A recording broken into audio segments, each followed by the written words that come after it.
10 tahun setelah diteliti ya, untuk orang-orang yang menulis sendiri cita-citanya itu kecenderungannya berhasil. Oke. Nah, sekarang pernah nggak menulis cita-citanya gitu? Kalau misalnya dia hidupnya, kalau kita tanya gimana hidupnya, ya saya mah mengalir aja. Oke. Ya, jadi ya hidupnya juga gitu-gitu aja gitu loh. Jadi karena nggak ada yang mau dia perjuangkan kan gitu ya. Oke. Anak itu saya kira ya kalau misalnya kita anggaplah misalnya kita punya uang atau punya kemampuan, bawa dia ke situasi yang berbagai hal biar dia bisa memutuskan. Kan yang ada di memori dia kan istilahnya yang ada di pikiran dia kan sejauh mana dia melihat kan gitu. Benar. Makanya saya kurang setuju ada orang itu kalau misalnya anak masih kecil jangan diceritain bisnis dulu. Okay. Saya dari bayi aja sudah ceritain. Masalah dia ngerti atau enggak ya urusan dia. Kan misalnya gini loh, saya ke anak saya bilang gitu. Ayah lumayan susah loh bangun usaha ini. Ayah maunya ya ini dilanjutkan kan gitu ya. Tapi saya dalam artian saya kan nggak melarang mereka untuk punya usaha yang baru. Oke. Padahal sebenarnya bisnis itu saya kira kata kuncinya kan dua ya. Istilahnya dia adaptif dan kreatif. Oke. Jangan memaksakan sesuatu istilahnya yang orang lain nggak butuh itu lagi gitu.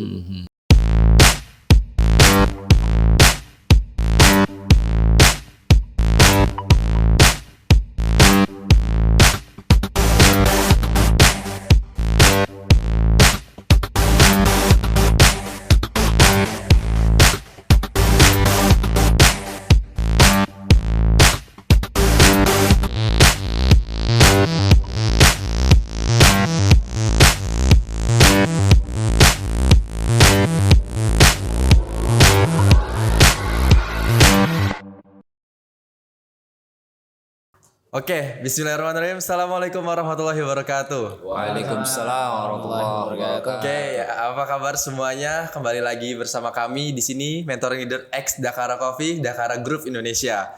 Sebelumnya saya sebagai host di sini, Sudin Bahaudin bersama rekan saya Asep Saipullah.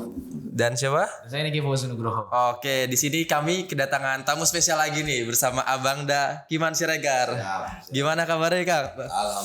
Alhamdulillah luar biasa. Oke, jadi pada kali ini kita akan melanjuti sesi yang sebelumnya gitu ya, ngebahas tentang ngobrol-ngobrol santai tentang bisnis gitu ya. Mungkin tema kali ini Bang, kita ngebahas tentang life plan gitu Bang. Oke. Bahas tentang life plan. Jadi kira-kira gimana nih sih Bang? Kita tuh kan kita masih muda nih Bang, kami masih muda. Gimana sih cara kita bisa membentuk life plan yang bagus ke depannya gitu Bang? Dari Abang tuh gimana tuh? Apakah harus seperti apa ngebangun life plan biar kita di masa yang akan datang itu bisa berhasil atau sukses seperti itu Bang? Iya, baik ya. Makasih Rinda ya. Siapa Bang Da? Makasih ya Rinda semuanya. Ini bertiga nih. Hebat ini anak muda nih. Membani 2045 kita negara maju nih ya. Amin. Hebat sekali nih sekarang ini ya. Saya sih memang gini ya. 60% keberhasilan itu kalau perencanaan kita sudah matang gitu ya. Saya kira negara itu juga memang harus punya perencanaan yang matang. Termasuk kita sebagai orang gitu. Makanya saya sih sering sampaikan memang harus bahkan ada sebuah teori itu mengatakan ya kan 10 tahun setelah diteliti ya, untuk orang-orang yang menulis sendiri cita-citanya itu kecenderungannya berhasil. Oke. Sekarang pernah nggak menulis cita-citanya gitu? Oke. Jadi banyak istilahnya ternyata orang-orang sukses itu katanya dia tulis sendiri cita-citanya. Misalnya kayak sebenarnya Tiger itu katanya ya, yang pemain golf itu kan. Siapa lagi saya lupa gitu ya. Itu emang dia udah mencita-citakan. Bahkan katanya siapa itu Bill Gates itu pun dia mencita-citakan gitu ya kan. Jadi karena itu saya juga merasakan itu akan sebenarnya di bawah alam bawah sadar kita kan itu akan memotivasi gitu. Saya bercita-cita jadi orang kaya. Ya itu udah pasti selalu kan arahnya ke sana gitu ya. Saya kira emang itu hal yang penting. Bahkan saya lihat ada orang itu kalau misalnya dia hidupnya, kalau kita tanya gimana hidupnya, ya saya mah mengalir aja. Ya, jadi ya hidupnya juga gitu-gitu aja gitu loh. Jadi karena nggak ada yang mau dia perjuangkan kan gitu ya. Oke. Jadi makanya kalau misalnya saya umur sekian saya harus menikah gitu ya. Target. Jadi umur sekian saya harus punya mobil, umur sekian saya punya rumah.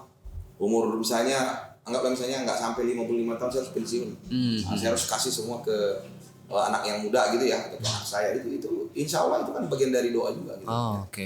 Karena pencapaian itu juga sebenarnya menurut saya itu tidak jauh dari cita-cita gitu. Ya saya kira memang harus buat itu. Harus dibuat Iya ya. ya, jangan pulang makanya nanti jangan pulang melajang seumur hidup ya. Nggak ada di dalam ini, nggak ada dalam angan dia gitu. Oke, Iya kan? oke. Nah, karena kalau kita udah tulis, ya kan, bahkan memang harus ditulis, ya kan. Iya. Nah, misalnya saya mau jadi pengusaha harus ditulis itu, saya mau harus dokter, harus profesor, itu harus ditulis. Nah, ya. Kalau enggak ya susah untuk mencapainya, karena dia sendiri nggak punya tujuan. Kan susah mencapai yang nggak punya tujuan. Bingung. Ya, bingung. Akhirnya dia goyang-goyang aja, ya kan. Saya kira gitu, ya kan. Nah. Tapi kalau misalnya dari Bang Kiman sendiri gitu Bang, pengalaman gitu kan. Nah kira-kira pernah sih nggak terbesit emang kayak pengen punya bisnis ini gitu ya, dari emang dari kecil lah gitu, emang udah ada life plan kah emang di awal? Iya, saya masih ingat itu misalnya ibu saya bilang, kamu tuh kecil pingin loh. Waktu saya 2000 berapa ya? 2010 apa 2000? Ya 2010. Saya kan selesai rumah, kita bikin rumah bertingkat alhamdulillah. Ibu saya itu ternyata dari kecil dia bilang, kamu itu memang ya tercapai anak-anak pingin rumah tingkat gitu ya. Karena kata ibu saya dari kecil, saya pengen lah rumah tingkat, kenapa rumah kita nggak bertingkat bu? Gitu. Ya mungkin itu akhirnya dibawa alam bawah sadar gitu kan.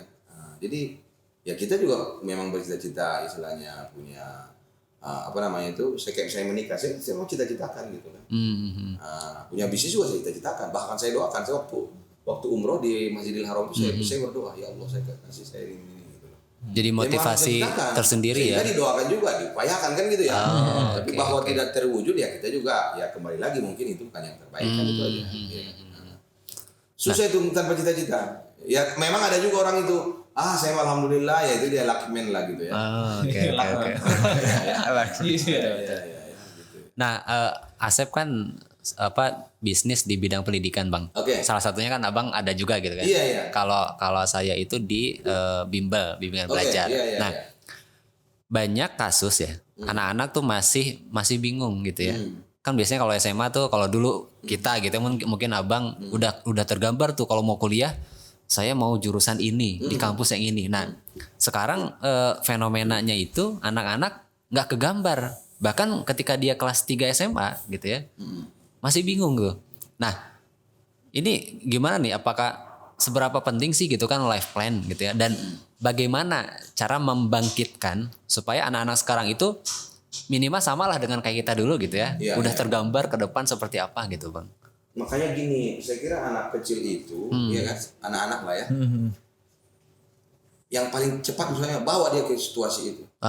Oke. Ya, saya kalau anak gini loh, misalnya kita kan belum sanggup saya bawa dia misalnya ke misalnya Nanyang University misalnya ya. Kita putar video, ya kan? Kita perlihatkan di YouTube. Kalau yang kita sanggup misalnya ke Bandung ya kita bawa dia ke ITB, kita bawa dia ke UGM. Karena anak kecil itu kan mungkin dia belum mengerti itu, cita-cita pun dia nggak ngerti barangkali kan. Benar. Tapi kalau dia introduce, kita bawa, makanya misalnya seperti kita nih di Bina, di Sekolah Islam Terpadu Bina Cendekia Mandiri Entrepreneur School kita, ya kan? Ya dari kecil, dari TK bahkan dari SD kita udah bawa dia ke unit bisnis. Oke. Iya kan? Kan nggak mungkin kita cerita bagaimana misalnya membuat plan, PDCA, plan do check action. Nggak ngerti ya. Ngerti ya. Karena pendidikan yang bagus itu menurut saya pendidikan yang pas sesuai dengan usianya gitu loh. Oke. Jadi kalau untuk anak-anak Islam menurut saya mending bawa. Saya makanya kalau di saya pribadi ya, saya agendakan memang untuk berlibur. Sebisa mungkin memang liburan itu kita bawa ke hal yang positif. Oke. Jadi anak kecil itu misalnya kehidupan sehari-hari lah. Nah, saya di jalan bisa kita cerita, lihat itu nak, gitu kan. Jadi itu yang paling pas. Jangan di kelas diceritain terus, dia lama-lama bingung juga dia. Bosan juga ya. Nah, makanya memang anak-anak itu kalau targetnya ke situ, ya kita misalnya putar video, ya kan. Kamu gini, ini contoh pengusaha sukses, ini contoh profesor sukses, ini contoh dosen sukses. Ya silakan, kira-kira mau jadi apa gitu kan. Nah, gitu menurut saya cara memotivasinya. Karena ya kalau kita misalnya anggaplah misalnya kita mau jadi astronot dia sendiri astronot itu nggak ngerti mau gimana dia mau nganggap itu sebagai planning. Makanya anak itu saya kira ya kalau misalnya kita anggaplah misalnya kita punya uang atau punya kemampuan, bawa dia ke situasi yang berbagai hal biar dia bisa memutuskan. Kan yang ada di memori dia kan istilahnya yang ada di pikiran dia kan sejauh mana dia melihat kan gitu. Benar. Saya dia lihat mobil, kok bagus ya. Mungkin dia bertanya, ini kenapa ya gitu ya. Ini mobil bagus nih.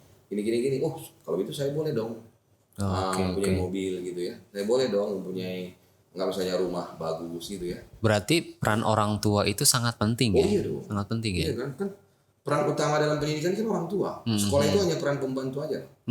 Oke. Makanya orang tua itu yang bertanggung jawab gitu loh. Nah kadang-kadang kan Bang, ya orang tua itu lepas tanggung jawab ketika misal ya, itu anak kita kasih tahu. anak sudah apa Kamu kalau disekolahkan anak gitu kan? ya lepas gitu ya kan. Oke. Jadi guru yang paling besar itu justru adalah orang tua. Karena mulai dia apalagi dia dari lahir kan gitu ya. Jadi makanya saya kurang setuju ada orang itu kalau misalnya anak masih kecil jangan diceritain bisnis dulu. Ya kan? Saya dari bayi aja sudah ceritain. Masalah dia ngerti atau enggak ya urusan dia. Urusan dia, yang ceritain aja dulu. Kemarin anak saya masih 2 tahun tuh ada kita sign kontrak di Jakarta di Menara Kuningan, saya udah bawa dia. Oke. Usia 2 tahun tuh ya. 2 tahun. Biar ngerasakan gitu ya. itu juga katanya kalau dengar misalnya pembicaraan dia, SD anaknya itu dia udah bawa ke proyek itu. Oke. Kan harus di ini kan. Menumbuhkan minat ya. Visualisasi gitu ya. Iya dong. Itu kan akan membekas pada diri dia. Oke. Nah, Iya Bang, jadi menarik banget nih Bang, kaitannya dengan orang tua dan anaknya itu sendiri. Tapi seringkali yang kalau aku tahu sih Bang, itu ada perbedaan nih Bang, antara keinginan anak dan keinginan orang tua. Karena mungkin bisa jadi orang tua tuh sudah men-setting anak tuh nanti besarnya jadi A gitu. Tapi ketika pas besar itu, anak itu pengennya jadi B gitu. Nah itu gimana sih Bang menanggapinya? Apakah kita misalkan sebagai anak harus kekeh untuk idealis kita atau harus nurutin orang tua? Itu gimana tuh Bang? Jadi memang gini, saya sih dalam hal ini saya mungkin apa istilahnya itu ya harus tegas mengatakan ya turutin dulu orang tua lah. Turutin dulu orang tua. Di luar itu kita istilahnya mengejar cita-cita kita, tapi kok sih orang tua juga harus kita senangkan. Oke. Jadi jangan juga terlalu ekstrim kita mengatakan lawan orang tua gitu ya. Oh iya. Jangan juga gitu ya. Maling kundang juga. Karena cek lah ya, semua orang sukses, pengusaha sukses itu Dekat pasti sama dia orang tua. prioritaskan orang tuanya. Prioritaskan orang Bukan satu tua. dua kita dengar misalnya eksekutif apa itu juga kalau pengusaha sukses itu berubah semua agenda dia pada saat misalnya ada agenda ibu dia, ada agenda orang tua dia kan gitu. Oke. Ya tapi sekiranya kan orang tua ini apa sih tujuan mereka itu? Sama lah, abang kan sudah orang tua juga. Bener Bang. Yang terbaik kan. Bener. Tapi pasti dia tidak akan memaksakan. Jangankan untuk bisnis, untuk jodoh aja juga nanti gitu. Pasti orang tua itu ada keinginannya. Tapi pada saat misalnya tidak sesuai, tapi kita tetap mengikuti maunya dia, akhirnya kita putuskan jodoh itu menjadi pilihan kita. Orang tua juga welcome aja kok. Kan yang mereka khawatirkan itu sebenarnya tidak sesuai dengan harapan mereka. Ekspektasi mereka. Salah pilih ya. Seperti itu. Karena kita hidup di zaman yang berbeda gitu. Benar. Tapi kan bahwa kewajiban ke orang tua itu kan mutlak. Itu kan udah istilahnya perintahnya kan gitu ya. Nggak boleh. Betul. Ya kan? Berarti harus nurut dulu lah ya, nurut dan Nurut, coba. tapi dalam artian saya yakin orang tua ini Ada. tertentu dia pasti akan mengerti tentang keinginan kita. Oke. Berarti harus dikomunikasikan dengan baik gitu ya. Kan orang tua itu hanya sebenarnya untuk memastikan aja. Untuk memastikan aja pilihan anaknya udah pas, ya kan. Saya nggak terlalu merekomendasikan harus melawan orang tua ya. Iya kan. Tapi Durhaka. ada juga saya lihat, ini kan gara-gara janganlah nyalahkan orang tua kita. Iya benar. Saya sendiri tuh saya termasuk yang patuh sama orang tua saya. Oke. Manut. Kalau misalnya orang tua bilang gini, ikutin aja dulu. Saya makanya itu saya kalau misalnya tonton omongannya ada saya termasuk yang ikutin ya. Ada Basrial ya yang pengusaha dari Padang itu dia SD aja nggak tamat gitu ya. Dia juga ikutin ibunya. Dia cerita itu pada saat misalnya orang semua istilahnya berutang dalam bentuk dolar, ya ibunya mungkin karena nggak ngerti ya ngapain lah kalau berutang dalam dolar. Berutang rupiah aja lah yang kita ngerti. Saya sederhana itu. Karena saya kira orang tua itu kadang-kadang dia tidak sekedar pakai matematika kan. Betul. Dia pakai hati atau pakai feeling ya, firasat ya. Benar insting. Gitu. Ya mungkin ya sesuai juga ya kayak ridho Allah itu tergantung ridho kedua orang tua gitu. Itu saya kira karena kalau convertnya ke situ ya itu terlalu berat itu. Saya kira nggak usah dipertimbangkan. Udah mutlak gitu ya. Senangin aja dulu orang tua. Senangin dulu orang Bahkan tua. kata orang tua misalnya udah kau jangan pergi dulu nak ya, temankan dulu ibu ya kita temanin aja. Oke. Masalahnya kalau nggak saya pergi nih bisnis hilang ini bu kan. Oke. Iya kan? Ya, jangan kayak gitu. Ada aja jalannya itu nanti ya. Nah, memang kan gini Bang, ini fenomena sekarang juga ya. Kan generasi muda sekarang itu disebut dengan generasi sandwich gitu ya. Kadang-kadang gini Bang, ketika orang tua memaksakan gitu ya, bisa jadi kan anak ini belum punya pilihan. Jadi orang tua kan ibaratnya ngasih opsi, ini loh nak kamu cocok di sini gitu kan. Dan mungkin anak nggak tahu gitu kan, terus ngikutin. Nah, tapi kadang-kadang di tengah jalan tuh mungkin dia nggak passion sehingga wah salah, kok saya ngikutin orang tua gitu. Jadi ujung-ujungnya menyalahkan orang tua gitu Bang. Ya artinya dianya sendiri kan berarti nggak punya, bapak saya nggak punya planning juga kayak yang tadi kita bicarakan. Oke. Kita kan yang mau melanjutkan hidup ini kan kita gitu. Nah itu Bang.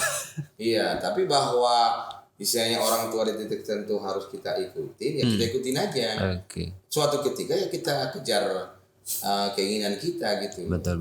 Kan? Maksudnya kita juga anggaplah misalnya kan banyak juga sekarang anggaplah misalnya orang tua ini misalnya nyuruh kita misalnya ngelanjutkan usahanya kan gitu ya. Ya kita ikutin aja dulu. Tapi kita sendiri sebenarnya punya keinginan usaha tertentu kan, usaha orang tua kita jalankan kan ya kan. Nanti setelah misalnya kita sanggup lagi kita buat usaha tersendiri yang sesuai dengan keinginan kita tanpa mengabaikan usaha orang tua. Kan misalnya gini loh, saya anak saya bilang gitu, ayah lumayan susah loh bangun usaha ini, ayah maunya ya ini dilanjutkan kan gitu ya. Tapi saya dalam arti saya kan nggak melarang mereka untuk punya usaha yang baru. Oke. Saya kira guru-guru besar juga gitu, rata-rata usaha awal masih ada gitu ya, tapi dia buat guru istilahnya usaha lain yang lebih bagus kan nggak masalah. Toh pada titik tertentu si orang tua juga ngerti gitu kan. Oke. Oh iya ya, yang penting anak ini kan memang passionnya di situ gitu. Betul. Ya, jadi saya kira nggak masalah itu. Saya kayak Erick Thohir kan, kan di akhirnya bisnisnya kan kebanyakan di media kan gitu ya.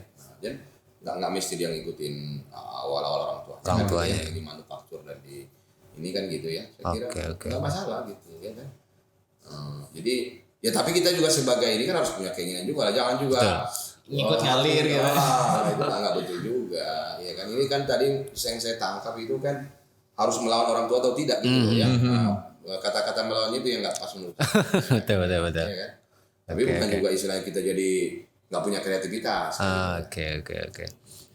Nah iya Bang, lanjut lagi nih tentang life plan gitu ya. Karena ini kan life plan ini kan rencana gitu Bang. Iya. Rencana yang mana terkadang gitu ya, dari apa yang kita rencanakan ini nggak semuanya terrealisasikan gitu Bang. Entah ya akhirnya kita belum gitu ya, atau emang benar-benar kayak nggak kesana gitu ya. Nah kira-kira kapan kita waktunya buat merubah life plan kita lagi gitu ya? Kapan saatnya kita buat merubah life plan kita, atau ya udah kita benar-benar dari awal kita udah pengen kesana gitu ya, udah saklek pengen kesana kayak gitu, walaupun ya kondisinya mungkin ya nggak mungkin kan kayak gitu. Iya, harusnya memang dibuatlah perencanaan itu yang matang ya kan. Enggak lah misalnya gini lah, nggak usah jauh lah. Misalnya abang dulu misalnya bisnis kan, kita bisnis di, saya kan dulu istilahnya pernah juga punya angkut ya, angkutan terus rental mobil kan gitu ya. Jadi kan istilahnya itu kan memang rencana kita, bahkan kita dulu sampai punya 28 unit kan. Tapi kan memang faktanya seperti yang saya sering ceritakan ya, semenjak adanya Gojek segala macam, kan nggak mungkin kita lawan itu, ya kan? Benar. Iya kan, istilahnya, oke, saya harus cari istilahnya alternatif lain. Dan saya memang kalau saya pribadi ya, kalau di dalam bisnis, saya selalu berusaha sebelum bisnis ini misalnya menunjukkan tanda-tanda yang tidak misalnya anggaplah yang tidak bisa lagi didongkrak gitu ya, kita udah harus persiapkan bisnis yang lain kan gitu ya. Jadi jangan juga gini ya, ada orang itu kalau ada kalanya itu terus dia saya lihat ya, ada juga beberapa laku bisnis itu akhirnya tutup benaran gitu. Padahal sebenarnya bisnis itu saya kira kata kuncinya kan dua ya. Istilahnya dia adaptif dan kreatif. Jangan memaksakan sesuatu istilahnya yang orang lain nggak butuh itu lagi gitu. Iya kan? Nggak usah jauh-jauh, teknologi aja sekarang berubah kok. Misalnya, Betul. Misalnya coba sekarang di TV aja sekarang kan. Bagaimana sekarang udah nonton smart TV, karena mereka melihat sekarang anak-anak muda Gen Z ini misalnya menonton, dia nggak mau lagi dah nunggu berita kan gitu ya, atau nunggu acara akan tayang jam 23 malam, nggak mau lagi dia mau saat itu dia pingin dia dapat kan gitu. Makanya sekarang teknologi itu juga gitu, banyak teknologi itu yang nggak mengikuti, dia nggak lompat ke smart TV atau misalnya televisi dia nggak mau ke TV digital, ya dia dengan sendirinya akan check out istilahnya. Ya kita pun boleh merencanakan. Kalau saya makanya itu bagus konsep itu. Plan, do, check, action gitu. Oke, ya. plan, do, check, action. Saya di sekolah juga gitu. Makanya pendidikan juga sekarang kan kurikulumnya berubah, ya nggak masalah itu. Memang kita bagian daripada kita berusaha untuk adaptif gitu loh. Betul, jadi jangan dulu karena misalnya GBHN-nya seperti ini harus turun terus gitu. Oke. Jadi makanya mungkin juga itu juga yang membuat misalnya GBHN itu udahlah jangan GBHN lagi lah namanya kan gitu ya. Karena seolah-olah kalau itu kan harus itu terus yang kita ikutin gitu ya. Sementara sekarang itu kan era disruptif itu ya, bisa hitungan minggu, hitungan hari sudah bisa langsung berubah. Gitu. Betul. Jadi kalau kita nggak bisa adaptif repot sekali. Oke. Gitu. Iya bang, bener bang. Terkait life plan juga nih bang. Kadang tuh anak muda tuh yang jadi persoalan adalah apakah gitu bang, ketika di tengah jalan tuh bisa dirubah atau enggak planningnya karena tadi situasinya tuh nggak memungkinkan. Terus kira-kira gimana sih bang, biar kita tuh bisa konsisten dan komit gitu terhadap planning yang kita buat gitu bang. Makanya gini kan dalam planning itu kan misalnya kita anggaplah visi misi ya. Kan ada yang sifatnya visi kan, itu kan harusnya ke depan. Jauh. Sifatnya kan misi ya. Bener. Sebenarnya misi ini kan bisa menyesuaikan. Ya kan? Anggaplah saya visinya mau jadi pengusaha. Apa sih?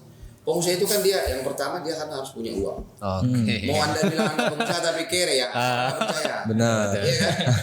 Bahwa usaha apa yang harus bisa menghasilkan pundi-pundi uang, ya itulah yang bisa kita kondisikan. Gitu. Misi-misinya itu ya. Ya. Jadi kan harus kayak gitu. Benar. Tapi ya visinya saya, rencana saya mau jadi pengusaha. Oke. Pengusaha itu kan nggak mengenal misalnya apalah misalnya punya anggaplah misalnya kafe itu nggak bisa menghasilkan uang kan bisa dong. Ya kan. Tapi kan visinya memang mau jadi pengusaha gitu loh ya. Jadi itu yang ada yang sifatnya istilahnya bisa kita ikat istilahnya mati gitu ya.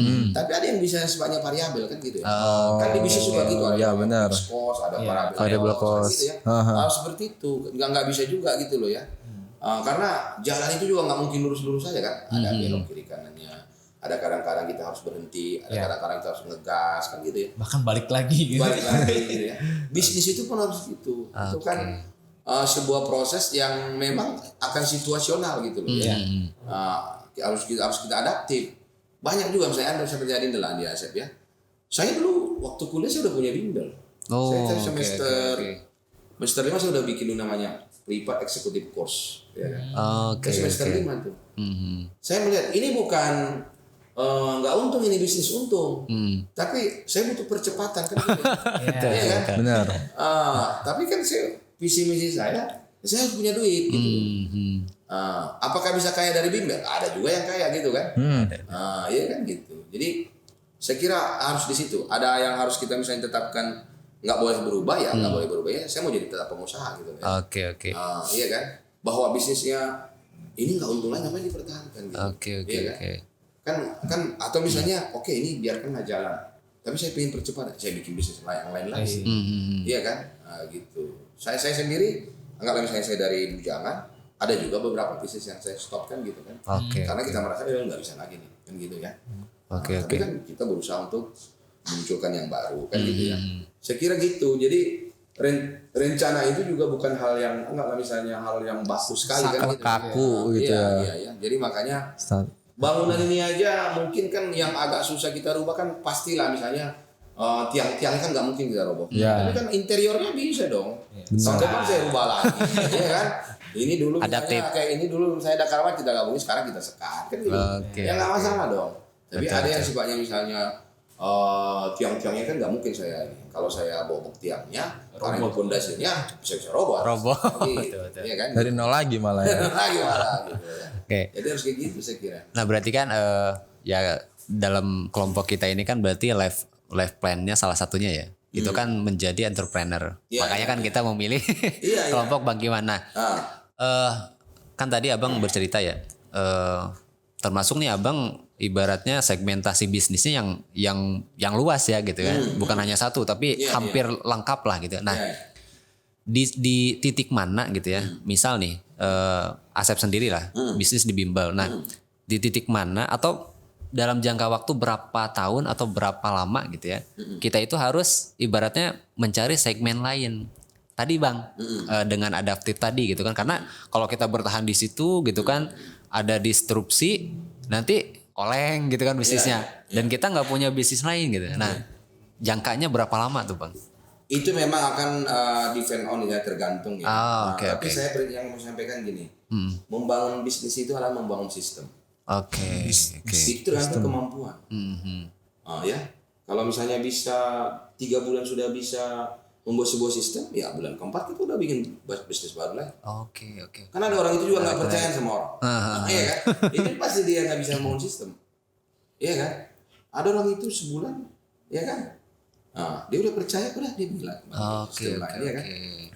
Jadi saya kayak kita lah. Ini kan saya ada Kara Kopi. Untuk buat lagi BR Kopi di seberang itu kan butuh waktu setahun, iya kan? Iya kan? Terus misalnya abang misalnya buka toko besi sama sembako, ya kan? Itu kan bisa sambil jalan, gitu. Ya karena ya kita membangun sistem menurut saya. Ya. Misalnya sekolah itu juga.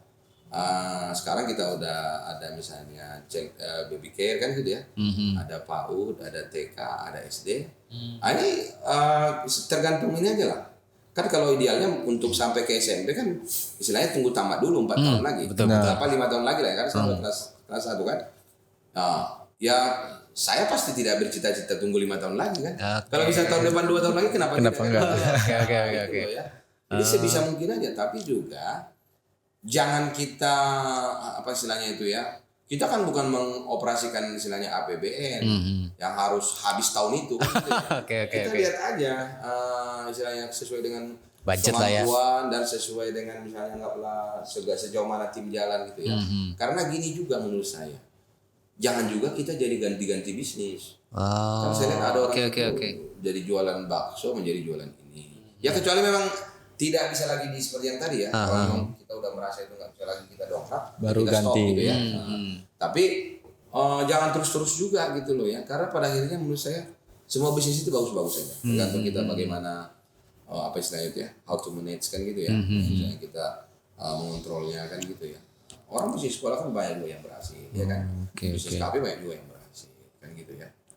Jadi agak susah menyebutkan itu ya. Tapi mungkin ya, kalau sederhananya, kalau anggaplah misalnya patokannya menurut saya Rinda ya, kalau misalnya kita budgetnya terbatas sampai dia menghasilkan, atau misalnya sampai dia bisa membiayai dia sendiri. Oke kan, artinya kalau dia bisa membiayai dia sendiri, dia bisa tinggal ya kan.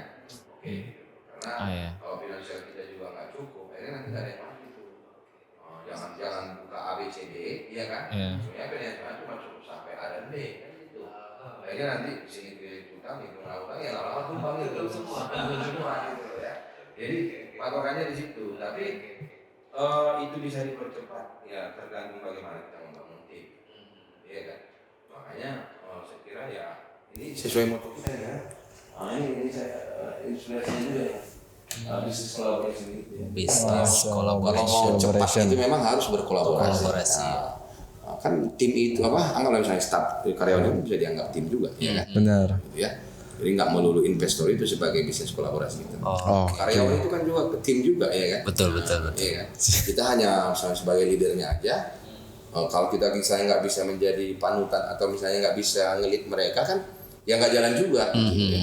Iya kan gitu. Betul. Bang, dari tadi di notice sistem nih Bang. Sebenarnya sistem itu dalam bisnis mungkinnya itu seperti apa sih Bang, dan komponen apa aja yang membuat bisnis kita tuh bagus karena sistemnya gitu Bang. Itu gimana tuh Bang? Iya gini, karena saya lihat ya rata-rata orang sukses itu ya orang yang bisa membangun sistem, bisa mengontrol sistem, ya bisa mengembangkan sistem, bisa memfungsikan sistem gitu ya. Kalau kita di bisnis kan sederhananya, makanya saya bilang fungsi utamanya itu kan ada bisnisnya, ya kan. Artinya ada barangnya, produknya, ada istilahnya pelanggannya, customernya, kan gitu ya. Ada finansialnya kan gitu ya.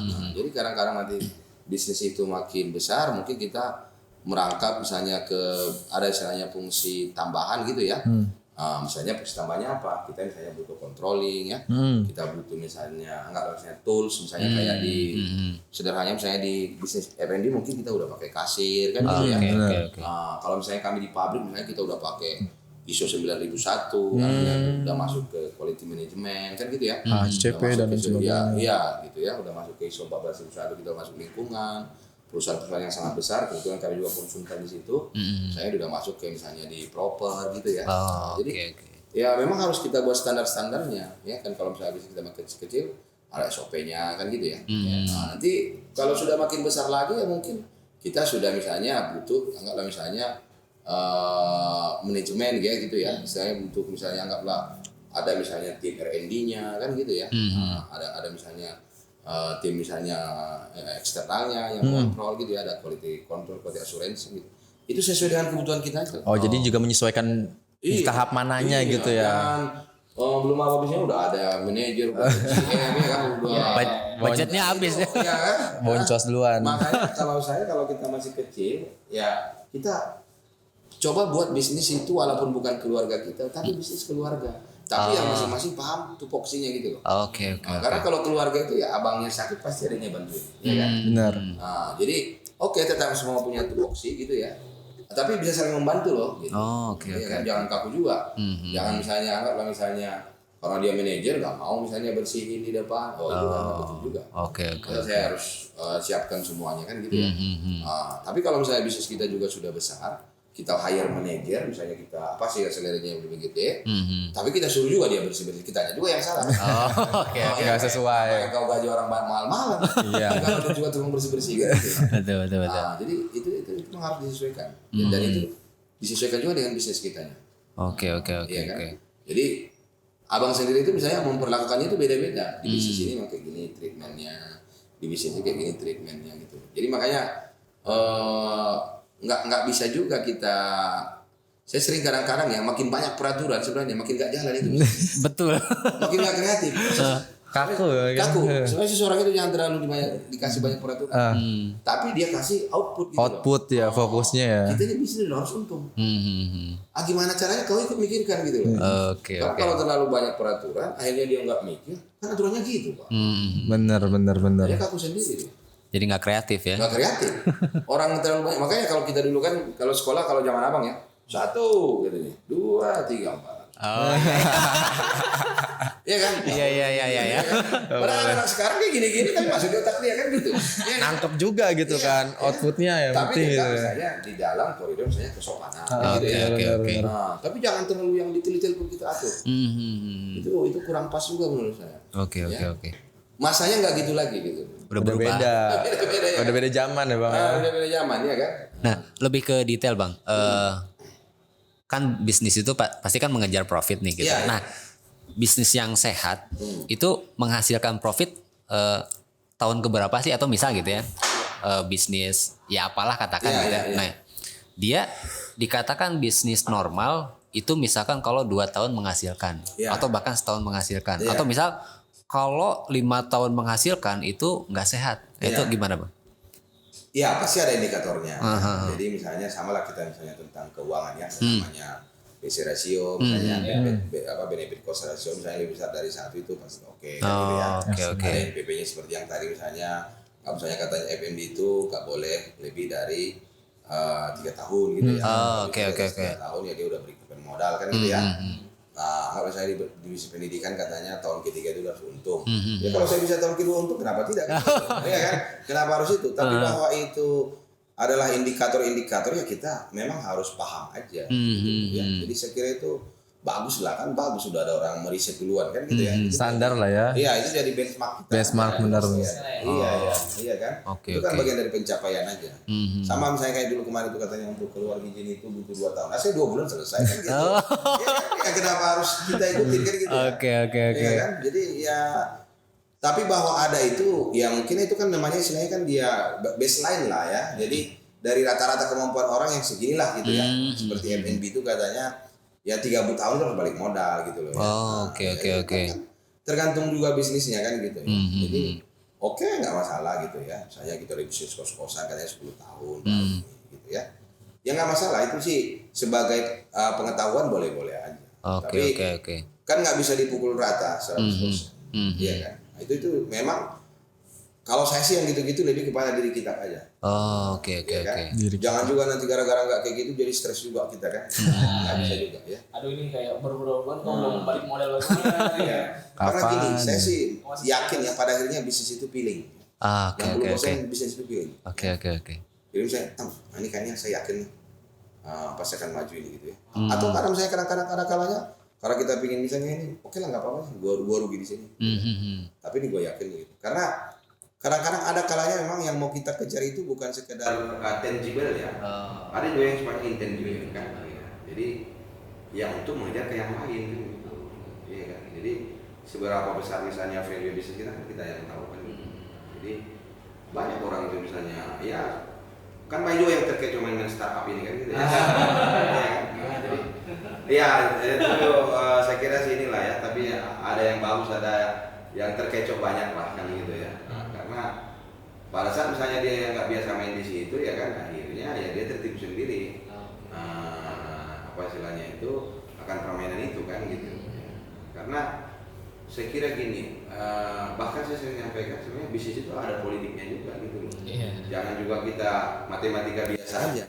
Oke. Seperti tadi tadi, kalau patokannya matematika itu saja, nggak ada logika atau nggak ada misalnya pengetahuan lain, itu susah itu jadi untuk kita jadi usaha. Oke. Jadi harus, saya sih melihat memang untuk jadi pebisnis itu, kenapa juga menjadi tantangan, karena dia memang banyak banyak ilmu, banyak hal yang harus kita pelajari. Ya, kan? Memang harus belajar banyak hal ya. Iya. Karena pebisnis itu orang paripurna. Makanya Oke. saya yakin ya, kalau seorang itu sudah berhasil bisnisnya, dia dioper ke leader yang mana akan lebih mudah. Oke, menarik. Iya kan? Bahkan mungkin kepemimpinan ke depan bolehlah kita dorong dari orang Bisnis. Bisa tuh. Sering ngalamin resiko-risiko kan berperkara Oh iya, risiko bahkan risiko pribadi loh. Saya dulu waktu main rental mobil itu kan pagi siang malam didatangin rentenir debt collector. Itu kan risiko tersendiri lagi. Iya kan? Kita mau bangun usaha belum bangun udah datang lagi ormas datang. Gitu kan. Kuatin mental ya. Ya jadi harus banyak. Benar. Bahkan yang nggak kita pelajarin ya ada aja gitu kan, yang maksudnya yang nggak kita pelajarin di buku, di perkuliahan itu. Iya. Dinamika di lapangan pun ya. Pasti. Dan nggak bisa kita pakai teori buku itu 100%. Nggak bisa kita pakai itu 100%. Bang, ngomongin leadership bang di bisnis. Baiknya tuh apalagi di zaman sekarang itu leader di dalam bisnis itu seperti apa sih bang yang bagus bang, yang baik gitu? Ya gini, saya kira definisi leader itu kan sebenarnya definisi kita bisa nge-lead ya, bisa menggerakkan. Di bisnis juga saya kira gitu. Bagaimana menggerakkan tim yang banyak ini, bagaimana mengoptimalkan tim yang banyak ini kan gitu ya. Ya memang yang paling efektif itu ya kita ciptakan tools, ciptakan sistem. Iya kan, ciptakan istilahnya metode yang sesuai cocok dengan kita gitu loh ya, agar ini semua bergerak. Karena gini, anggaplah saya kita punya 10, 20, 50, 200, 500 karyawan. Ya kalau itu nggak bisa kita gerakkan, kan rugi kita. Kita kan istilahnya hanya ya anggaplah misalnya tidak efektif lah gitu ya. Juga sebaliknya, yang karyawan yang ikut dengan kita pun dia merasa rugi juga. Sudah berapa tahun ya ikut bapak ini, kok gini-gini aja kehidupan. Oke. Sebenarnya kedua belah pihak gitu. Menarik. Dua-duanya ya. Makanya kalau saya itu dulu jujur aja, saya kan pernah juga jadi apa? Ya istilahnya jadi karyawan ya. Saya mau karena belum tentu standar saya perusahaan besar. Tapi saya lihat leadershipnya. Saya lihat leadernya ini membawa saya maju nggak? Oke. Kalau walaupun perusahaan besar, saya di situ nggak bisa berperan, untuk apa yang saya pelajarin gitu. Iya. Walaupun misalnya bisnisnya kecil, tapi leadernya punya keinginan yang kuat, punya istilahnya anggaplah target-target yang menurut kita, wah ini mantap ini kan gitu. Benar. Ya berarti kan ada harapan gitu loh ya. Karena prinsipnya kan gini loh ya. Ya semua ini kan siapa aja bisa memiliki, apalagi sekarang ini loh. Ya, yang muda juga bisa tiba-tiba jadi punya bisnis besar gitu. Benar. Jadi nggak zaman dulu lagi untuk pebisnis itu orang-orang yang berkasta, pebisnis, kerajaan, nggak gitu lagi kan. Oke. Nah gitu ya. Jadi leader di bisnis itu menurut saya ya harus multi talent dia. Multi talent. Iya. Tapi juga mungkin poinnya menurut saya, kalau dulu kan orang itu sering istilahnya mengendikan timnya gitu ya. Kalau saat ini menurut saya leader di bisnis itu dia juga harus mengendikan diri dia sendiri. Jadi jangan juga sungkan-sungkan kita belajar lagi, bahkan harus belajar terus. Saya aja kan dari adik-adik, makanya saya kalau diminta jadi anggaplah misalnya narasumber, saya sebenarnya merasa saya bukan narasumber. Saya juga lagi narasumber untuk apa? Mereka juga jadi narasumber saya kan gitu ya. Karena itu, iya ya. Nah itu karena pertanyaan itu menjadi koreksi juga bagi kita. Saling belajar ya. Iya harusnya gitu. Dua arah ya bang ya. Dua arah. Gak bisa ada orang itu kan dia nggak mau lagi belajar. Itu pasti di titik tertentu udah tergerus itu. Fix mindset kita ya. lihat brand-brand yang sudah bagus ya kan, atau misalnya kalau di kami misalnya itu, kalau saya misalnya di kampung saya dulu Sampagul namanya kan, hilang sekarang itu. Oh, oke. Karena dia nggak cepat beradaptasi. Adaptifnya segala macem. Oh, oke. Akhirnya dia hilang gitu, hanya tinggal cerita aja. Ayah saya dulu punya ini, ompong saya dulu punya ini, kan hanya ceritanya. Oke. Gitu. Nah, menyambung leadership Bang.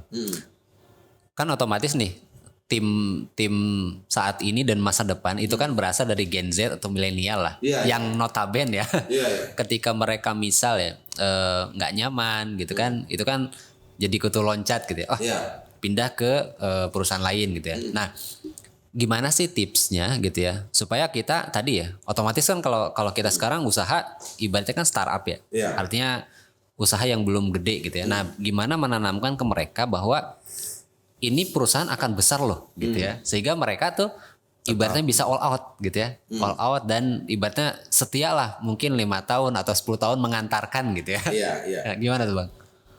Ya itu pertanyaan juga kan mungkin hampir sama lah pertanyaan orang, bagaimana meyakinkan tim ini biar nggak pindah-pindah. Nah itu betul. Kan ujung-ujungnya ke sana itu. Betul.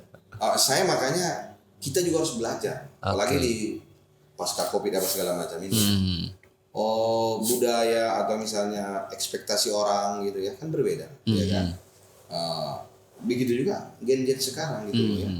Mereka nggak mau lagi misalnya harus disuruh setiap hari harus masuk. Itu. Iya kan? Betul. Ya akhirnya kita harus cari titik tengah gitu. Output kita ini loh, iya kan? Ya walaupun memang pada akhirnya memang ada yang bisa kita istilahnya kontrol. Kalau misalnya kita bawa ke pemikiran kita, ada yang tidak kan gitu ya. Tapi kan minimal porsi-porsi utama itu bisa kita bawa gitu ya. Jadi caranya kalau menurut saya yang paling penting open management. Open management, kita istilahnya saling terbuka, saling diskusi gitu ya. Mau nggak mau harus kayak gitu memang. Karena nggak bisa kita lagi 100% harus maunya kita. Iya kan? Karena kita bilang misalnya kita akan maju atas dasar apa ya? Saya sendiri nggak ada ngeliat kemajuan katanya kan. Nah gitu tuh. Jadi Oke. Ini proyeksi kita misalnya tahun ini, tahun depan akan kita ini, kita lagi create ini, nanti benefitnya sekian kan gitu ya. Bahkan menurut saya nggak usah ragu-ragu mengajak dia jadi CEO. Saya nggak bagi saya gitu. Ada beberapa juga ya kita, udah Anda direkturnya gitu ya. Ya nggak masalah. Toh kita sama-sama cari cuan kan gitu. Betul. Iya, kan? Outputnya itu. Karena ya saya kira anak-anak sekarang itu kan dia lebih terbuka ya. Betul. Kalau saya kan memang karena belajarnya ke anak saya juga. Jadi anak saya itu kadang-kadang saya treat, saya tanya, dia bertanya, saya maunya gini ya gini. Oh iya ya. Anak-anak sekarang tuh cara berpikirnya kayak gitu. Sekarang ini gitu, nggak bisa lagi. Kamu harus gini ya, harus gini ya, gitu ya. Nggak bisa lagi. Karena dia punya pemikiran. Jadi caranya kita open berarti kan. Artinya pemikiran dia sebagai kita tangkap, pemikiran kita tetap kita sampaikan. Kolaborasikan. Itu juga kembali lagi itu sejauh mana kita bisa menjadi leader yang bisa meyakinkan kan gitu. Makanya emang kita akhirnya kan gini. Saya sering sampaikan ke timnya untuk bisa meyakinkan orang itu. Berarti kalau bisa Anda ciptakan 40 pertanyaan tentang dia gitu. 40 pertanyaan. Iya kan? Jadi harus ciptakan itu. Kan kadang-kadang gini, saya misalnya anggaplah saya sedang meyakinkan investor. Saya kan harus mulai dari apa keinginan dia, bagaimana meyakinkan dia, ya kan? Seperti apa istilahnya bisnis yang dia mau gitu ya. Karena kita harus tahu itu biar kita sukses ya kan. Benar. Ke tim juga kan harus seperti itu. Kadang-kadang ada perlunya kita tahu latar belakang dia, ya kan? Apa obsesi dia? Ya kayak tim kita misalnya, dia ternyata mau sekolah gitu. Ya silakan aja sekolah, kan nggak masalah. Apa juga kita larang. Ya kan? Tapi kita tetap harus punya output ini. Iya kan gitu ya. Betul. Ya gimana coba? Cita-cita dia siapa tahu cita-cita dari kecil saya harus S2 harus S3 kan gitu ya. Ngapain juga kita larang kan gitu kan. Oke. Tapi yang penting dia tetap bisa berkontribusi. Ya pasti semua ada konsekuensinya kan gitu kan. Betul. Kalau sekolah paling kita bisa gini, kamu sekian tapi kamu tetap harus komit ke ini ya. Itu saya kira pada saat itu bisa kita saling kalau misalnya bertemu, saya harusnya sih nggak masalah. Oke. Akhirnya Malah pada lebih fatal kalau kita, saya kalau kawan kayak gini, kau harus gini gitu ya. Agak susah sekarang ini, nggak bisa kayak gitu. Agak berat itu. Akhirnya pada kesepakatan bersama ya. Iya, susah. Makanya saya nggak terlalu tertarik di tim saya itu ada manajer, ada GM, nggak tertarik. Oh, oke. Lebih kepada kemampuan. Oke. Itu saya kira masih prinsip-prinsip Konvensional. Apa namanya itu konvensional atau kuno. inilah istilahnya Kolonial lah gitu. kolonial. Zaman perkebunan dulu kan ada mandor. Oh iya. Betul. Kalau sekarang nggak bisa lagi. Walaupun Oke. saya, tapi gini, saya selalu sampaikan, hargailah seseorang itu. Kan karena gini juga loh, kemampuan seseorang itu kan juga seiring dengan waktu dia berkurang. Tapi apa yang meningkat dari dia? Kan ini wisdomnya. Oke. Jadi ya pertempatkan dia sesuai itu. Kan kalau anak yang muda itu mungkin dia masih tahan begadang kan gitu. Yang tua kan nggak mungkin lagi. Jadi jangan disamakan dong pendekatannya. Betul. Benar. Contoh dong dia bisa sampai tengah malam ya nggak? Beda. Oke. Menarik. Ini disesuaikan gitu ya sama. Iya dong. Nah, itu kan bagian dari keterbukaan. Kan? Ini juga tentang tadi ngomongin tentang life plan gitu ya. Khususnya di bisnis gitu ya bang. Bisnis pun ya perlu life plan gitu, perlu yang namanya peningkatan gitu ya. Tahun gitu. Nah kira-kira tools apa gitu yang mungkin abang udah lakuin gitu ya? Apa ada tools-toolsnya nggak sih bang? Atau ya udah gitu? Ya saya memang gini ya. Menurut saya tuh terlalu banyak kita berpatokan ke ini malah nggak jalan. Toolsnya apa sih? Kehidupan aja udah. Kehidupan ya. Oke. Toolsnya kehidupan aja. Karena ya saya sih senang organisasi gitu ya. Belajar misalnya total quality management, belajar ISO gitu ya. Bahkan saya sampai ke permen kita ini gitu ya. Tapi itu sebenarnya nggak 100% bisa kita adopsi loh. Ya kan? Oke. Jangan jadi terlalu saklek harus ke sini gitu ya. Tapi yang penting memang seperti yang tadi sampaikan, ada yang sifatnya permanen harus kita jaga kan gitu ya. Tapi di antara-antaranya itu bebas-bebas saja lah. Ya kan? Makanya saya di sini ciptakan sendiri aja misalnya 5K saya bilang. Apa tuh? Yang pertama misalnya kejujuran kan. Yang kedua apa istilahnya itu kedisiplinan. Yang ketiga kebersihan. Yang keempat itu komunikasi yang baik ya. Baru kekompakan. Baru yang kelima itu komunikasi yang baik. Ciptakan sendiri aja. Oke. Ikutin Orang lain. Ada 7 seire kata yang nggak cocok di kita itu kan gitu ya. Nah ya kan. Kita sesuaikan dengan kebutuhan kita aja. Value-nya masing-masing ya. Iya, karena itu menurut kita yang butuh kita kan gitu. Iya kan. Jadi nggak bisa. Misalnya kayak di sekolah itu kita ciptakan juga gitu loh ya. Kita harus ini 4E segala macam gitu. Kita ciptakan sendiri aja. Bahwa nanti suatu ketika nggak mesti dicontoh orang nggak apa-apa. Yang penting di grup kita itu harus dilaksanakan gitu aja. Betul. Karena kita sedang memotivasi grup kita aja. Kan nggak bisa kita pakai bahasa-bahasa luar ke tim kita, belum tentu cocok. Betul. Misalnya kalau bisa bahasa Sunda. Iya kan? Karena tim kita banyakkan Sunda misalnya, kan gitu ya. Karena ada istilah itu, saya kira pepatah-pepatah zaman dulu kan, di mana bumi dipijak di situ langit dijunjung. Oke. Itu sebenarnya itu salah satu metode yang harus kita terapkan. Kan orang-orang dahulu itu kan gitu ya, dia lebih memberikan apa istilahnya itu gambaran besarnya kan gitu ya. Tapi justru itu hidup di sepanjang zaman gitu. Adaptif ya. Iya adaptif kreatif. Itu aja udah kuncinya. Lengkap lah itu. Jangan terlalu gitu. Orang itu harus ngikutin standar ini. Belum tentu juga. Sementara untuk memenuhi standar itu kita udah habiskan uang kan gitu ya.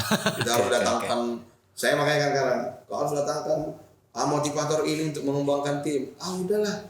Mending ajak jalan-jalan aja lebih motivasi itu kan gitu kan. Betul. Bikin public gathering apa kayak kan gitu ya. Iya benar Bang. Gimana motivasi dia aja masih kelaparan. Iya. Gitu. Betul. Jadi kita sendiri yang harus membaca gitu ya. Oke. Gitu. Bang, kalau untuk life plan Bang, emang baiknya tuh ditulis gitu, terus juga entah dibuat di tembok segala macam. Itu kalau dalam dunia bisnis gimana Bang? Misalkan 5 tahun lagi bisnis saya harus omset 10 miliar gitu. Iya, saya lakukan setiap pagi malah. Setiap pagi. Iya, dan beberapa tim yang sudah saya percaya, kalau saya nggak sanggup saya deliver gitu. Karena dari mana kita mau tahu kenaikan bisnis kita nggak punya rencana. Tahun ini saya kita target omset sekian M, tahun depan harus naik. Berarti dipecahnya misalkan let's say 10 tahun depan, terus 5 tahun, itu sampai per tahun sampai per bulan itu seperti apa teknisnya Bang? Per hari? Iya. Masya Allah. Bisnis tertentu ya. Ya. Sedetail itu berarti ya Bang, harus ya. Bisnis itu karena matematika. Oke. Iya kan. Susah lah orang jadi pebisnis hebat kalau dia nggak ngerti matematika. Tapi kan matematika dia harus dibarengi. Yang lain, logika segala macam. Jangan juga matematika terus. Logikanya nggak jalan. Makanya saya sampaikan bisnis itu tidak sekedar tambah kali, tapi ada juga bagi kurangan. Lagi kurang. Nah itu kapan penempatannya kita yang lebih tahu lah kan. Gitu. Itu multi talentnya di situ gitu ya. Ya komunikasinya, matematikanya, ya sosialnya segala macam Makanya gitu ya. kadang-kadang orang berbisnis. Ada nggak? Saya ini saya Excel semua. Iya kan? Karena itu yang real. Bisnis itu kan matematika. Uang itu kan matematika. Betul. 10.000 lebih besar daripada 1.000. Benar. Iya kan? 1 juta lebih besar daripada 100.000 kan itu matematika. Oke. Bagaimana kita katakan bisnis kita bagus, omsetnya ternyata turun terus. Iya kan? Iya. Benar Bang. Gitu. Akhirnya dia sendiri nggak tahu bisnisnya untung atau rugi, itu repot itu. Oke. Terus gimana cara memperhitungkan itu Bang? Ya kan sederhana sebenarnya kan. Ada yang namanya tadi ya, kalau misalnya kalau matematika sederhana kan saya ada yang namanya fixed cost, ada variable cost. Tapi ada kalanya memang kadang-kadang saya kita lagi membangun intangible asset gitu ya. Ada tangible asset kan gitu ya. Atau misalnya ada kalanya misalnya kita lagi keluarin modal dulu kan gitu ya. Tapi itu kan semua harus matematika kan. Jangan misalnya hanya berkawan, saya kan lagi membangun connectivity katanya. Jangan connectivity terus. Nggak ada closing. Sering terjadi. Mending buat 3 connectivity, 1 closing daripada 30. Nggak ada. Gak ada yang closing. Kita bukan mau jadi artis. Menarik. Kita mau jadi pebisnis gitu. Oke. Menarik. Jadi ada orang itu, saya lihat dia bisnisnya belum seberapa kok jadi artis gitu. Lupa dia bisnisnya lagi rugi gitu. Berarti fokus malah ke closingannya gitu ya, daripada memperbanyak relasi. Berarti salah gak Bang kayak gitu? Misalkan harus seimbang lah. Harus seimbang juga gitu. Seimbang ya. Tapi jangan juga membangun relasi terus, nggak ada closingnya. Iya sama halnya kayak belajar gitu Bang. Iya. Kayak fokusnya belajar tapi nggak diaplikasikan gitu. Percuma gitu ya. Sama misalnya gitu. Setiap pokoknya targetnya, anggaplah misalnya kita punya manajer marketing gitu ya. Targetnya setiap hari kamu harus bikin penawaran 5. Ingat karyawannya kan itu aja terus. Udah berapa penawaran? Udah 100. Ada yang udah jadi kontrak belum? Belum. Karena kan saya disuruh hanya bikin penawaran. Padahal prosesnya masih panjang. Bahkan setelah kontrak pun harus ditagih. Ada juga yang udah jadi kontrak nggak bisa ditagih kan gitu. Betul. Iya kan? Follow up segala macam. Serigit itu kita harus belajar di bisnis gitu ya. Menarik. Jadi makanya saya kadang-kadang apa istilahnya ya, kata kuncinya itu harus exercise. Harus exercise ya. Jadi nggak bisa kita hanya baca buku atau ikut seminar berkali-kali tiba-tiba jadi pebisnis hebat. Bahwa misalnya seminar itu perlu untuk memancing atau memantik motivasi kita boleh-boleh saja. Ya kan? Dan harus exercise. Karena biasanya orang yang exercise dia pasti akan lebih presisi. Oke. Ya. Jadi harus kita closing kontrak sampai jadi kontrak itu sign kontrak aja. Kita harus memikirkan kan ada penagihan termin 1, termin 2, termin 3. Betul. Ya kan? Jadi jangan juga tim ini semua seolah-olah sibuk bekerja, lupa nagih. Udah sibuk bekerja, lupa apa persyaratan di kontrak. Oke. Jadi harus kita sefokus itu gitu loh. Jadi kalau enggak ya, karena gini loh, pada saat akhirnya juga bisnis itu seorang business owner itu kan dia harus mengerti cash flow. Benar. Dia harus mengerti finansial ya. Nah, jadi cuma mungkin gini, kita bukan mau jadi ahli keuangan, tapi paham keuangan. Paham ya. Nah, jadi antara paham dan ahli kan beda. Benar. Saya nggak maulah hafalin itu 10 kriteria keuangan yang sehat. Udahlah kita sendirilah hafal mana yang sehat atau enggak kan gitu. Iya benar. EBITDA gitu ya. Ini, bahwa bulan ini cash flow saya lagi sekian, saya harus kejar yang sana gitu ya. Oke. Itu harus kita lakukan. Makanya pebisnis itu ya matematikanya harus kuat. Dan salah satu output kita kan harus terlahir bisnis kan dari Mente ini gitu. Iya harus gitu. Makanya saya sebenarnya harus punya realisasi gitu. Oke, harus itu. Jadi harus adenda semua. Harus buat bisnis sekecil apapun. Betul. Ya. Karena saya kan kalau terkait dengan mentoring leader ini kan kalau saya itu yang saya sering koreksi. dari sekian tahun berjalan berapa orang yang menjadi pebisnis. Oke. Menarik. Bukan berapa orang yang kita jadi Coaching. mente gitu. Nantinya. Untuk apa banyak-banyak kalau nggak ada yang jadi pebisnis ya kan? Gak ada closing. Balik lagi. Gak ada yang jadi. Kita aja terus yang closing gitu. Iya gitu. Oke. Makanya tapi oke lah, semua kan bertahap ya. Bertahap, Betul. benar. Bang, kalau fundamental seorang pebisnis gitu bang, memang harus dia yang sedisiplin itu kah? Memang harus seperfect itu kah? Atau apa sih yang harus memang dia tuh jadi pebisnis itu yang bagus, yang sukses, yang ideal lah istilahnya orang itu harus gimana sih bang? Apa Ya, harus satset atau gimana tuh bang? Memang itu nggak bisa kita pukul rata ya. Oke. Tapi kedisiplinan itu saya kira penting. Makanya saya di 5K itu yang pertama kan kejujuran. Kejujuran. Jadi bisa jujur ya. Benar. Karena saya percaya ilmu Tuhan ilmu penutup ya. Baru yang kedisiplinan. Bisnis itu harus disiplin juga. Sama misalnya kita, karena kalau kita biasanya jam 7 kita jam 7. Oke. Iya kan. Jam kita harus bangun ya harus bangun. Ya itu berat lah ya untuk menjalankan bisnis. Karena gini loh. Di pundak kita ini kan ada beban, masing-masing punya beban. Betul. Ya kan? Benar. Saya sebagai bisnis owner kan saya punya beban bagaimana mengoperasikan atau menjalankan roda bisnis keseluruhan kan. Di masing-masing tim misalnya nih, anggaplah misalnya jadi bagian pembelian, bagaimana pembelian dapat yang murah, berkualitas, on time kan gitu ya. Benar. Bagian keuangan, bagaimana dia misalnya mengatur cash flow di dalam kan gitu ya. Kan kita ada yang sifatnya udah istilahnya fix, istilahnya pengeluaran, ya kan. Ada yang sifatnya incidental kan gitu ya.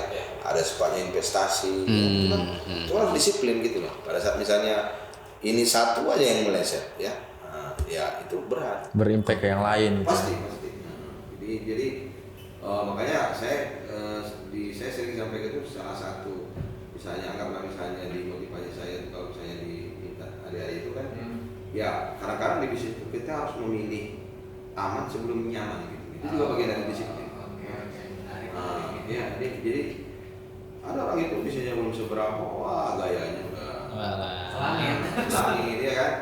Belum saatnya bangun rumah dia udah bangun rumah. Atau flexing. Gitu ya kan. Ini ada saya sendiri juga kayak gitu. Belum apa-apa udah bangun rumah, bangun ini. Goyang kan gitu ya. Karena nggak dengar omongan kan gitu ya. Tapi mungkin harus kayak gitu biar dia belajar gitu ya. Ya nggak masalah juga. Gitu ya. Masih beda gitu. Tapi ada emang kadang-kadang orang itu setelah dia dapat itu, oh iya benar juga. Oke. Tapi memang itulah Proses kali ya. proses yang harus dia lewatin kan gitu ya. Tapi di bisnis itu disiplin saya kira termasuk modal yang utama. Ya kan. Oke. Karena baik ke klien itu nanti menjadi habit kan. Benar. Misalnya kita kan, ya kan kalau kontrak kita sampai 30 misalnya Agustus, kita harus close di tanggal itu. Oke. Kalau tidak ya kita denda kan itu kan duit kan gitu. Oke.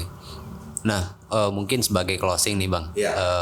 Ya ini motivasi untuk kita bertiga pribadi nih di kelompok ini dan khususnya untuk semua ya. Seberapa penting sih kita punya bisnis satu ya. Lalu yang kedua, kita konsisten menjalani bisnis tersebut sehingga satu bermanfaat untuk kita, keluarga gitu ya, maupun lingkungan. Gimana Bang? Ya gini, memang pada saat kita udah menjalaninya, pada akhirnya menurut saya bisnis itu kan nanti kalau misalnya di piramida tertingginya itu kan bagian dari responsibility kita gitu. Oke. Jadi di titik tertentu selain misalnya benefit dapat, tapi kita bisa memberikan anggaplah misalnya atau bermanfaat bisnis itu kepada orang lain, ya kan? Misalnya kayak kita di pendidikan misalnya kita sangat senang gitu ya. Tiba-tiba misalnya anak ini sudah bisa ini gitu ya. Oke. Anggaplah misalnya kehidupan dia misalnya berubah gitu ya. Anggaplah misalnya sehari-harinya berubah, sifat satunya berubah, akademiknya berubah. Itu kan ada kepuasan tersendiri yang nggak bisa kita bayar itu dengan benar gitu ya. Betul. Jadi, saya kira di titik itu kita Jadi pada saat kita menemukan seperti itu atau pernah merasakan seperti itu, saya kira di situ kita merasakan penting saya. Oke. Di lain memang ya fungsinya untuk kehidupan kita gitu, ya kan. Ya mau nggak mau ya kan kita hidup memang masih butuh uang gitu kan. Dari mana kita dapat itu? Dari bisnis kan gitu ya. Benar. Nah, jadi oleh karena itu makanya kalau saya sampaikan ya memang harus kita melakukan itu. Ya kan? Kan berbisnis itu kan kita juga bisa membantu saudara ya, bisa membantu tim ya. Saya sering sampaikan misalnya, oke lah kita nggak punya apa-apa atau kita misalnya masih capek lah susah segala macam. Tapi kita kan bayangkan, kalau saya punya tim 50, kalian misalnya 50 orang lah ya, yang makan misalnya 3 kali sehari, ya kan? Berarti kan dalam sehari kita 150 menyiapkan 150 piring porsi nasi ya, gitu ya. benar. Kalau lah misalnya keluarganya rata-rata 3, ya kan berarti 150 piring nasi yang harus kita siapkan gitu ya. Benar. Itu kan memotivasi kita, menguatkan kita gitu. Betul. Pada saat kita mau tidur, kita bayangkan itu, kan kita sambil berdoa ya, itu pasti timbul lagi semangat kita. Memang kadang-kadang di situ pasti capek juga, ya. Pasti, saya perasaan udah capek, udah berusaha gini gitu ya. Apalagi misalnya bisa saja kan itu kan manusiawi ya. Benar. Misalnya kok masih ada yang nggak disiplin gitu ya, kok masih ada yang tidak menjalankan kewajibannya gitu ya.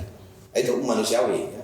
Tapi pada saat kita review kembali tentang tujuan kita untuk apa saya membangun bisnis ya, untuk kenapa saya harus punya ini, kita ingat kan dari sekian karyawan saya kan cuma dia aja yang kita, ya kan? Itu kan kita termotivasi lagi. Betul. Dan memang leader itu kan banyak orang bergantung ke dia gitu. Makanya kan kalau saya pribadi kadang-kadang berdoanya itu ya kuatkan saya Allah untuk bisa memimpin ini kan gitu ya. Karena di belakang kita banyak orang yang kita perjuangkan. Betul. Termasuk keluarga kita kan gitu kan. Betul. Anak-anak istri kita kan gitu ya. Benar. Gitu. Jadi pada saat itu kita istilahnya bisa dapatkan atau bisa kita lakukan, harusnya kita semangat terus. Karena semangat itu juga saya kira bisa dibangun dari cara berpikir kita ya. Kita sendiri yang menyemangati kita. Ya kan? Pada saat misalnya itu udah menjadi, anggaplah misalnya masuk di dalam anggaplah pemikiran kita, di hati kita, saya kolbu kita lah ya, energi itu akan muncul sendirinya gitu. Kekuatan-kekuatan itu akan datang sendiri. Nah, itu yang harus sebenarnya. Makanya saya dulu sampaikan itu waktu saya ngajar bimbel ya. Saya sampaikan itu kemudian ada namanya teori bunuh diri. Gimana itu Pak? Anggap kamu sedang dikejar anjing. Ini maaf kalau salah ini ya, tapi kan biasanya yang suka mengejar itu kan anjing kan. Jadi pada saat kamu dikejar anjing untuk melewati sebuah selokan, ya anggaplah selokan itu kalau normal tidak bisa kamu lompatin, tapi pada saat dikejar anjing pasti kamu bisa lompatin kan gitu ya. Atau anjing itu tidak bisa mendapatkan kamu. Tapi anjing yang sama, ya kan? Diberlakukan, kita yang mengejar nggak dapat juga. Iya. Ya? Berarti apa maksudnya? Ya buatlah diri kita itu setiap hari termotivasi gitu. Sehingga energi yang berlebih itu keluar gitu. Karena saya yakin setiap orang itu punya kemampuan lebih. Betul. Bagaimana mengeluarkannya itu aja. Iya kan? Kalau ada yang bisa ilmu kepepet, bisa gitu loh. Benar. Jadi itu yang harus dibangkitkan setiap saat. Setiap hari gitu. Setiap hari. Kok pepet terus? Ya kan? Jadi biar kita terus Termotivasi setiap Karena saat. yang paling susah dalam hidup orang itu pada saat dia tidak punya lagi harapan atau pada saat dia tidak punya lagi kemauan begitu. Benar. Selama dua itu masih ada, harusnya kita masih bisa bergerak gitu. Oke. Siap. Jadi Mantap, kalau kita udah hopeless gitu, itu yang berat. Pasrah jadinya. Ya, jadi saya kira itu ya. Kita Rinda. Oke, Bang Da. Ini nggak terasa nih sudah 1 jam terlewati gitu ya. Baik. Luar Mungkin biasa ya. penutup closing statement kali wejangan buat kami sebelum di closing nih ya Bang Da. Iya, saya kira tadi ya adik-adik bertiga ya dan teman-teman semua lah yang nonton ini. Saya kira ya rencanakanlah hidup Anda gitu. Rencanakan hidup. Dan rencanakanlah hidup Anda, insya Allah kalau rencana itu Anda tulis hari ini, ya kan? Insya Allah kita lihat 10 tahun yang akan datang itu mudah-mudahan menjadi kebenaran. Amin. Masya Allah, amin. Rabbal alamin. Saya kira harus itu. Rencana itu memang harus ditulis. Harus ditulis. Ya, bila perlu gambar-gambar gitu ya. Kalau nggak sanggup ya minimal ditulis di otak kita lah. Di otak. Makasih. Kita setia Dakara TV. Dapatkan terus informasi seputar pendidikan, bisnis UMKM IKM, serta energi dan lingkungan. Dapatkan terus notifikasi dari YouTube channel Dakara TV. Jangan lupa subscribe, like, comment, and share YouTube channel ini.